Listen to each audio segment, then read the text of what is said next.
Studies show that regulating our nervous system lowers stress, reduces the levels of cortisol produced in the body, and also help to boost our immune system.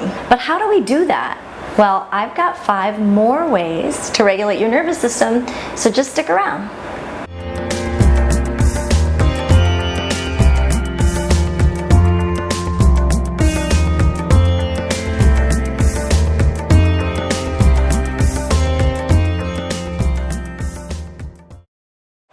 Hi again, I'm Spira, and I'm back to share with you 5 more ways to regulate your nervous system. What I'm going to do is jump right in because in the first video, I already explained why we need to regulate our nervous system, so you can go back and watch that one. And what I'm going to do here today is jump right in to number 6. Number 6 is what we call a nervous system reset. So this is really interesting, and you can use a tool if you'd like, but you don't have to, and what I'm going to do is show you how to do it without a tool.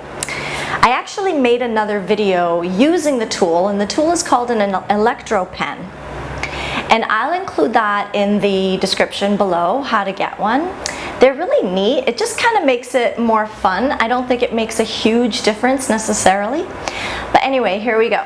So your vagus nerve runs from this little area behind the ears, right, and it goes right down into through the center, all the way down the spine, through the around the diaphragm, not around the diaphragm, but behind the diaphragm, and all the way down to the pelvic floor.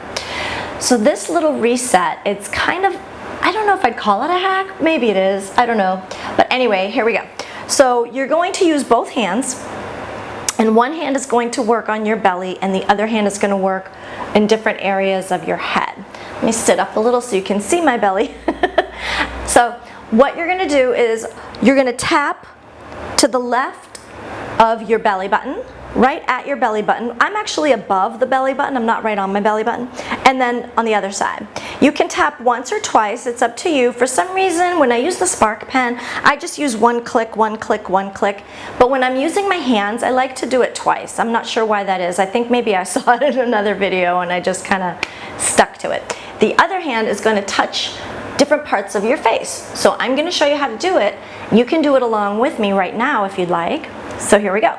So one is behind the ear. Don't overthink it. It's just this little area right back here. And you're going to tap 3 times. 1, 2, 3. Then you're going to place it on the other side. 1, 2, 3. Then you'll place it on the flat part of the back of your head. 2, 3. And then above the head, I just have my hands sort of like this. 1, 2, 3. And then along the top of the forehead. 1, 2, 3, and in between the eyes. 1, 2, 3. It's really neat. What happens is, I don't actually know what's happening, but all of a sudden whenever I do it, I just feel this kind of whoosh of relaxation. And you know, it's just nice, and if you can do this many times a day, and I know you can because what I just did took maybe, I don't know, 30 seconds or so. It's really, really easy. And even if you're at work, I know not a lot of people are working right now, but there are plenty of people still working right now due to the pandemic. And I'm sure that a lot of people are under even more stress. So you could literally do this when you go to the bathroom to wash your hands. It's really easy. You can do this anywhere, anytime. It's one of my favorites. So try it and let me know what you think in the comments. If you try it, it'll be really interesting. Number 7 is diaphragmatic breathing. I've also made another video on this, so feel free to check that out as well. But you don't have to because I'm going to teach you again right here. Diaphragmatic breathing is super easy, and one of the reasons why it's so effective is because we're breathing through the diaphragm, and that is where a lot of nerve bundles are. That's where the vagus nerve is as well. And so what we want to do is you can start by breathing deeply, just a little bit more deeply than normal, and feel it in your belly. You can put your hands on your belly and just notice. And if you're feeling it a lot in here, see if you can direct it in here. Almost like maybe forcing your stomach. That's only if you're having a hard time doing it. And then once you can feel like you're definitely breathing through the belly, then what you want to do is count your inhales and your exhales. And if your inhale goes to the count of 5, for example, then what I want you to do is make your exhale a little bit longer, so maybe 7. So you'll count to 5, inhale, exhale to the count of 7. Now your numbers might be different. They don't have to be 5 and 7. And also your count may be different. Maybe you count a little bit faster, maybe you count a little bit slower, which is why I'm not giving you a specific number. All I want you to do then is count as you inhale, take a nice full deep breath, and then make your exhale a little bit longer. You have the power to do this. We actually have a lot of control over our breath, and so please don't be nervous about it. You're going to be okay. But one thing I will say, if you're feeling super stressed and you do this type of breathing, you can come into calm in maybe 2 minutes, maybe less. So I think that you should give it a go and see what happens. You have nothing to lose. There's no special fancy meditation thing with it. It's just breathing. So just put your hands on your belly, inhale, and exhale a little bit longer. That's it. Number 8. Number 8 is similar to the Wim Hof Method. I know a lot of people by now have heard of Wim Hof. And the first time I heard about him, I was really surprised. One of my friends started to practice the Wim Hof Method. And the Wim Hof Method is basically jumping into an icy cold body of water. And what my friend started to do was take cold showers because it does have the same effect. Now, if you don't like really icy cold bodies of water and cold showers, I have a backup plan for you if you still want to try it and still reap the benefits, because honestly the effects are the same. You do not have to suffer and jump into a freezing cold lake. You ready? You're gonna love this. All you have to do is splash cold water on your face. That's it. Isn't that crazy? It's such a big difference from jumping into a lake, but actually just splashing your face. It's the same effect.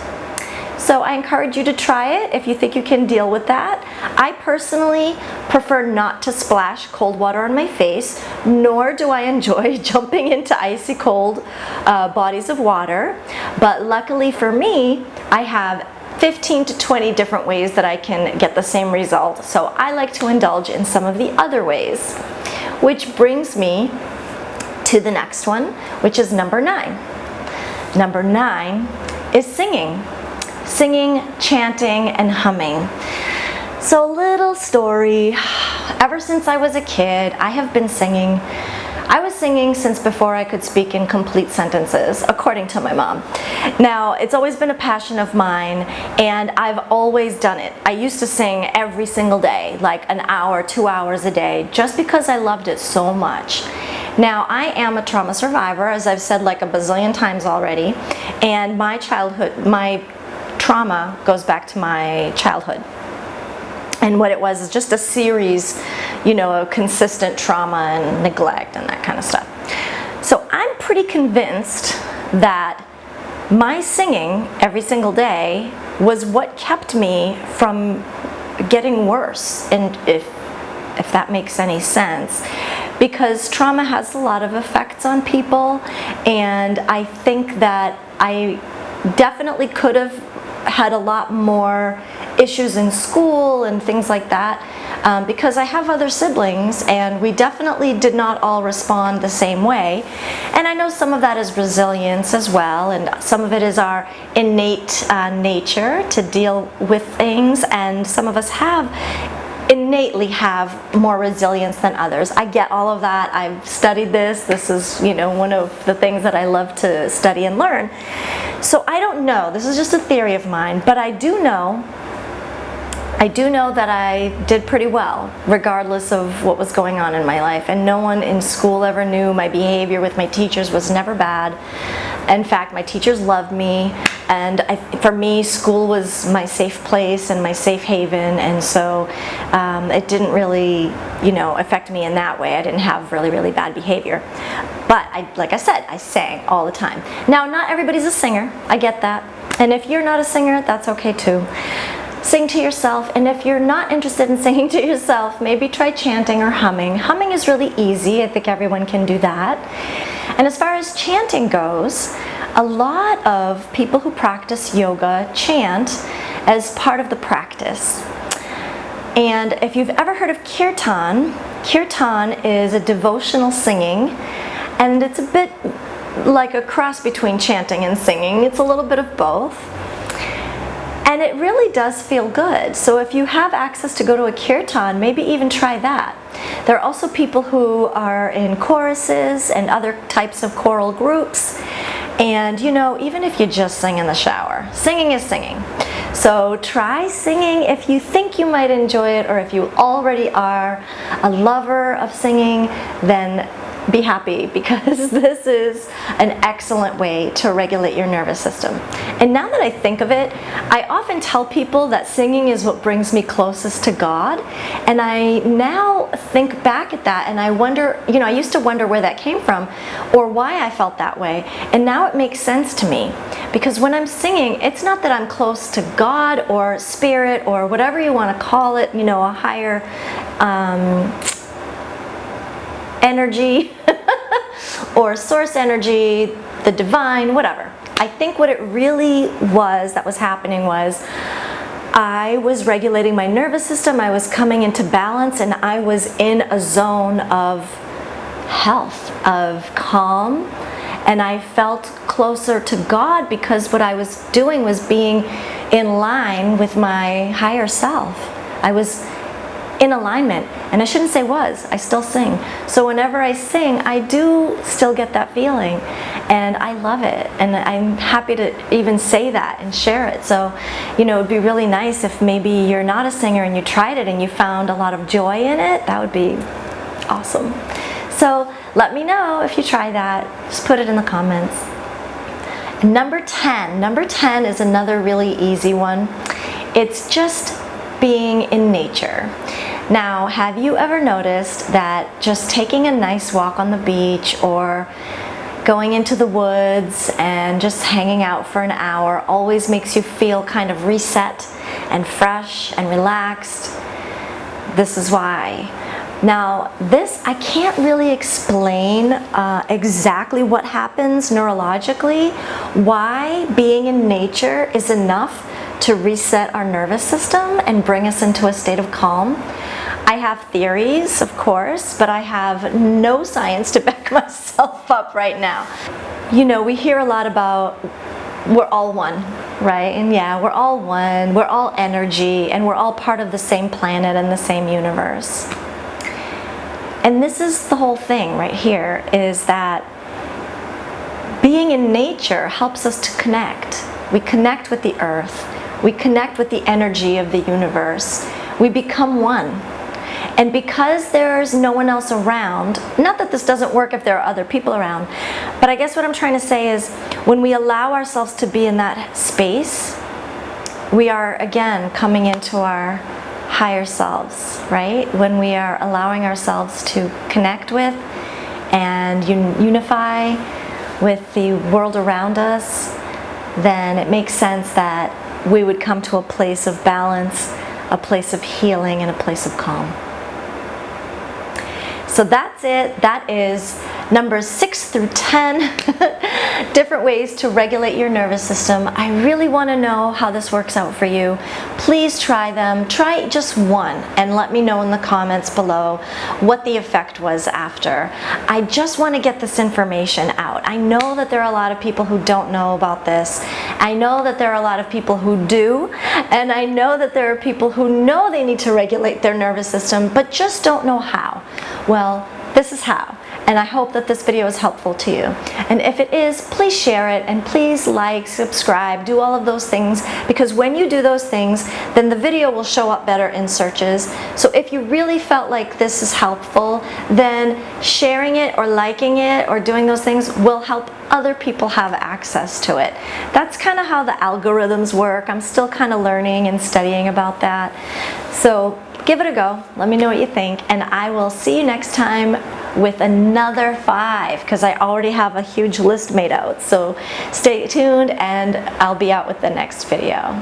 In the meantime, check out some of my other videos, because I often make videos with free yoga practices, and I like to have practices for people who don't have a lot of experience, because I love beginners and I love teaching people how to make yoga work for them. So check out my other videos and let me know what you think. Have a lovely day, and namaste.